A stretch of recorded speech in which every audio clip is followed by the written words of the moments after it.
અમદાવાદ શહેરના Vadaj police સ્ટેશનમાંથી POCSO act હેઠળ નોંધાયેલા ગુનાનો આરોપી પોલીસ કસ્ટડીમાંથી ભાગી જતા ચકચાર મચી હતી। આરોપી અશોક ડાભાણી કસ્ટડીમાંથી ફરાર થઈ ગયો હતો, જેના પગલે પોલીસ તંત્રમાં દોડધામ મચી હતી। ઘટનાની ગંભીરતા ધ્યાને લેતા અમદાવાદ ક્રાઇમ બ્રાન્ચ દ્વારા તાત્કાલિક તપાસ શરૂ કરાઈ હતી અને ગણતરીના કલાકોમાં જ આરોપીને ઝડપી લેવાયો હતો।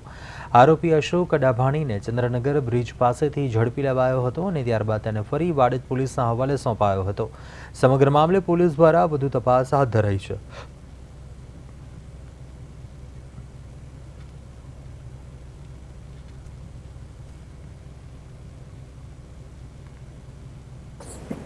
ગઈ 7 મે ના રોજ વાડજ પોલીસ સ્ટેશનમાં પોક્સો આધારિત એક ગુનો દાખલ કરવામાં આવેલ હતો, જે આરોપી અશોક ડાભાણી પોલીસ કસ્ટડીમાંથી ભાગી ગયેલ હતો, જેનો અલાયદો એક વાડજ પોલીસ સ્ટેશનમાં ગુનો દાખલ કરવામાં આવેલ હતો।